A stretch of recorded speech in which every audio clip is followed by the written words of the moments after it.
Alright, hey everyone, how's it going? Welcome back to another KonoSuba Fantastic Days video. Now today we're taking a look at the character tier list more in depth, as in my last video. For the reroll guide, I kind of just showed you how to actually reroll your account, and I didn't really talk about the tier list too much. But today, that's what we're going to be doing. We're going to be talking about the tier list on why pretty much all these characters are going to be in the high tier, why Melissa is so overpowered, and all that stuff. So without further ado, let's go ahead and jump right into it. So the first character in the top tier, obviously the only SSS tier character, just because how she's basically just a step above every other character in Arena. She's just so powerful. That is going to be Melissa. Now I do actually have Melissa in game here if we want to go ahead and pull up our Melissa. So this is Melissa in the game. It's very cool art for no reasons at all. There's no reasons why the art's very good, but it's very good art. So she does a lot of good stuff. She's going to be having a physical defense reduction for 20 seconds. Basically, so powerful on that midnight edge attack. She has this insanely powerful dark physical damage to one enemy, which boosts her own agility, which is obviously very good.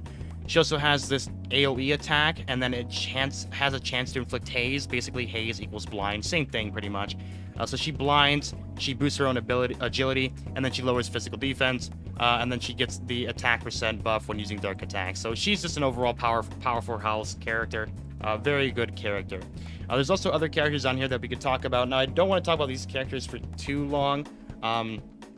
And for the A, B, and C tier characters, I'm just going to read out the description that the tier list creator does give for them. So here is Iris.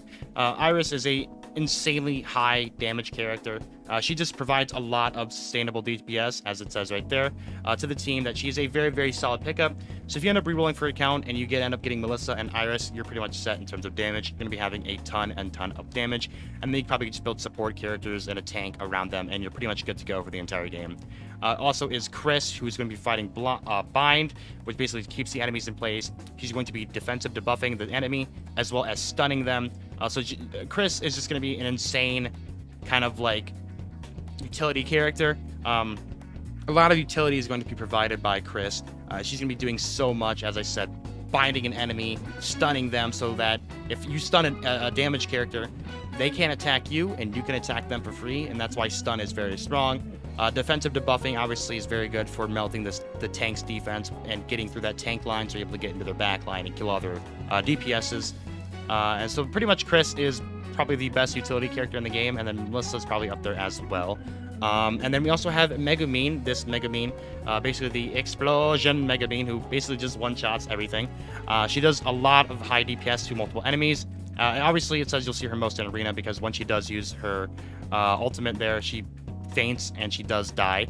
So I do not recommend bringing Megumin for the main quest mode, of course, unless you use her in the final wave and then you use her ultimate when there's like all the enemies are up. Then you could pretty much use it, but until then, I don't think it's a good idea. And she'll mostly, as you said, you'll see her in Arena, because obviously in Arena you want to just win. You don't care if you lose your characters. I'm just going to read the description for A, B, and C tier, because I'm not going to go into it too depth.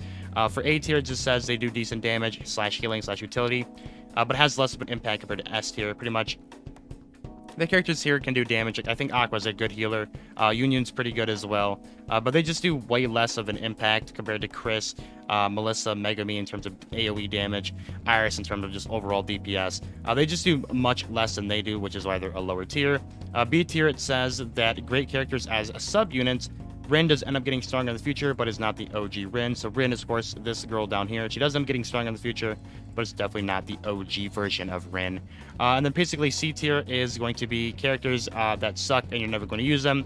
And they only will look good in your box. That's pretty much the only purpose of these characters. So pretty much that does it for the tier list. Now there is some team building advice down here, which I think is very important for this tier list, because I know a lot of people that are going to be watching this tier list and they're going to be thinking, the tier list is here, but why are the characters so good, and how do I build a team? Well, here we go. The Kono fan guide will help you out, and this is going to tell you how to build a team. So there's several elements to a perfect team. You're going to need attackers, a support with healing, debuff / buff capabilities. So as you can see, this character, says, in this image above of my team, Iris provides DPS, Aqua supports the team, and then Megumin does AoE damage. Obviously, this is the Explosion Megumin up there that we've seen in the tier list. That's right here, and then it's paired with the Iris as well, who just does insane damage. And then this is going to be the Winter Outfit Aqua, who's going to be providing a substantial amount of support to the team. Obviously, it says the subunits. So when they talk about subunits, it's going to be in these little boxes. If we go ahead and pull up the game here, it's going to be these little boxes right here. These are subunits. So you want to use these subunit characters to put in the game. Obviously, the ones that give you plus 10% are the ones that you want to be using. Those end up giving you the most boost, and that is what I recommend doing. Is definitely the subunit characters. Obviously, it says for them, these B tier characters are going to be subunit characters right here. So Rin and all the other characters basically below B to C tier. These are going to be very, very good subunits that are going to be providing a substantial amount of buffs, especially if you're going to be using different characters. I think, well, I don't know. I don't know, but they're great subunits. Basically, that's all you need to know really from them. So we'll head back down to the team building advice. And it basically just gives you some example, like Iris plus 3-star Iris with attack up equals great. Iris plus 1-star Iris with elemental damage trait equals okay. And Iris plus a random 3-star unit with an attack up trait equals better than the option above. So basically all it says is that if you get a 3-star Iris, they're going to be a great partner. So Iris plus 3-star Iris is great. Or if you can get the Explosion Megamine, and then if we head into the game here, and then maybe if you get the 3-star Magical Melodama Megamine here, this is going to be very, very good pairing to pair with that Explosion Megamine. Those two together, I think that's her best support. So if you end up pulling that Megamine and getting the Explosion one, that is going to be a very nice start for your Megamine. So basically here are the notable 3-star subunits. We have Leah, Rising Idol, gives you faster ultimate charge and the best subunit in the game as of now. So if you end up pulling Rising Idol Leah in the game, she's going to be one of your best subunits. We also have Iris launch on that 1-day Iris, who is going to be giving physical attack increased by 3%, and then after you limit break her to 5, she gets attacked by 5%. So very, very good as well. This is going to be good on your DPS characters like Iris. Like literally, this 3-star Iris, you mix with the 4-star Iris, and you're going to be doing a lot of physical damage. Or you can put it on your Melissa if you don't have Iris. Still a solid option. Great, great sub-unit characters right there that you can roll for. And basically just tells you the battle arena team that this guy used to hit the... I'm assuming this is rank... Yeah, he hit rank 24. So this is obviously a super powerful team. I mean, you have Megamine, you have Melissa. This is just... I mean, obviously this team is insane. This is basically... If you want to keep rerolling to try to get this, you can. But it's very, very hard. As I've said, guys, I've been rerolling, and you can see this guy's stats right here. He has over 201 rerolls, basically, and he has only gotten Melissa one time. Same thing for me. I've done about 100 or so, or even more than that. And I've only ended up getting a Melissa count this one time. And of course, the one time I end up getting a Melissa count is when I don't get any other 4-stars, because that is just how my luck works. But this is the tier list. As I said, I will leave a link to this tier list down in the comment section, or probably the description. I'll probably actually put it in the description.